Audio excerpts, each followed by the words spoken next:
Hello, YouTube, and welcome to Dan's Book Corner. So, couple of things that I want to say. First and foremost, if I did edited videos, I would put in the clip from Skyfall where M says to Bond, "Where the hell have you been?" It's been over a year since I've done this. The last book I did was the MacGyver Meltdown, and I have read 4 books since then. And the first 3 I've read were awful. And I tried to keep this a positive channel, so I don't really want to go into those books too much. One, I was surprised because I love the author, but I felt that the book was just either he's lost a step or I'm 2 steps ahead of him. But like I said, I don't want to get too much into the weeds of the books I didn't like. If people do want me to go over those books, I will. But let's talk about the book I am here to talk about, which is Carte Blanche, the 2011 James Bond novel. Now, this is the 3rd time I've read this book. The first time I read this book, I came into it reading one of Jeffrey Deaver's books prior and not liking it that much, so I was a little apprehensive, a little nervous. And then I read the book, and I thought it was okay. And then I read it again, I want to say, because this came out in 2011, I want to say I read it in like 2019 or 2020, right in the midst of the Horror Witch trilogy. And I remember thinking, God, I liked Deaver's book, but I didn't love it. I don't remember why. And I reread it, and I was in my mid-30s at the time, and I'm like, okay, this is okay, but not amazing. And now at 39, I have read this book, and I don't know if it's because the other 3 books I read this year were so bad or because of what, but I could not stop praising this book to everybody who would listen. I loved Carte Blanche. It was an amazing book. Spoilers from here on out. Obviously, if you don't want to know anything about the book, please stop the video now, then come back after you're done reading it. First and foremost, I like that there's 2 missions here. There's the Gehenna thing with Severin Height, and then there's Incident 20, which turns out to be Felicity Willing's whole plot. And you think she's the Bond girl, but really she's the main villain. And I kind of like how both of them are connected to this Irishman, Neil Dune, I think is his name. I love how it's, in a weird way, it's almost just a week in Bond's life. Like, yes, there's these 2 missions. Yes, he's going down these paths and dealing with these things.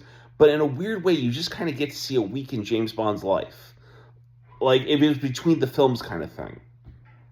I love how the 00 branch is now not part of MI6, but part of this own sort of, like, almost NSA kind of Department of Homeland kind of thing.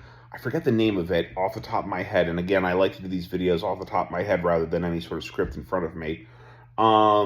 I do have the physical copy of the book. The problem is that I lent it out to my book buddy, Adrian. Shout out to you. But sadly, I don't have it with me. But I did read it digitally this time. And in a weird way, the digital copies of books and the digital app on my phone is making me read more because of an ADHD, or I always have to, it always says, you have to read 7 minutes, and it gives you reminders and stuff. It's like, oh, I gotta read. Which is kind of cool, actually. And I can read anywhere at a dead show or anywhere I want to. I can start reading a book, and it's, I don't have to have a book with me because I have my phone with me. So it does add convenience and things like that. Still being said, I do enjoy physical media.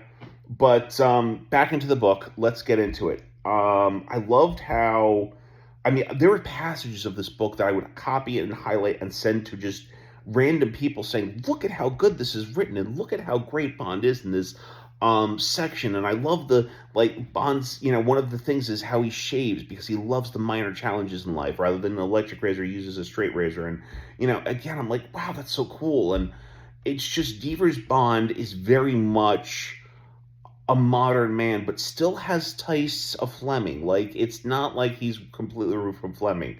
This is a Bond that you could see very easily be Timothy Dalton or Daniel Craig.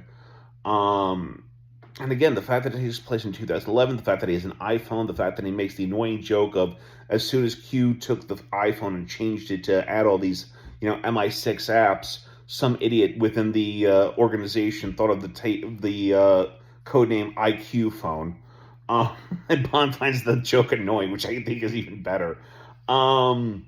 I love the original characters that Deaver puts in. The Percy Smith guy from MI5, who is kind of a jerk, but then Bond kind of starts to like him, and then he's kind of is a jerk afterwards. To the point where then when he turns out to be completely wrong, because he's like, no, I'm telling you, Height is trying to kill people in London because there's this big um, MI6 and national espionage kind of conference thing with CIA people and MI5 and everyone. And he's like, no, that's the target. And Bond's like, no, I heard Neil say York. It's in York. And I loved it. I loved how, when I first read it, it did drive me a little nuts that there would be a situation where Deaver would present a problem. Bond would already have the solution for the problem. You wouldn't get to know the solution until the next chapter after you read about the problem. And that kind of frustrated me a little bit the first time I read it, but this time going into it and knowing that that's Deaver's style and that's what is going to happen in this book, I was okay with it. I didn't mind it as much. I, the other thing that bugged me the first time I read it was Bond's sort of schoolboy crush on Percy, this beautiful MI6 agent that's kind of like a researcher for Bond's organization and whatnot. The first time I read it, I was like, why does Bond have this schoolgirl crush? Why doesn't he, now that I realize that Deaver's Bond is really almost like a knight in shining armor kind of thing, I kind of get it. I kind of get that Bond realizes, look, this woman's hurting. I could easily sleep with her if I wanted to, but it's going to make things awkward at work. No, I'm not going to deal with that. As much as I find her attractive and I like her, I'm not doing that. I love that. I love that about Bond this time around. Like I said, it's just everything about the book was just fantastic. The action sequences were great. Someone had pointed out that they would have liked a little bit more variety and that there's no card game or anything like that in there. That was kind of frustrating, I guess, but overall, high marks. High marks.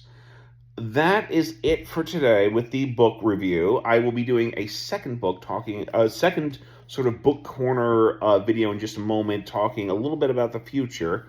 But until then, have yourselves a wonderful day, and I will talk to you guys later. Until then, I believe in you. Hope you believe in me.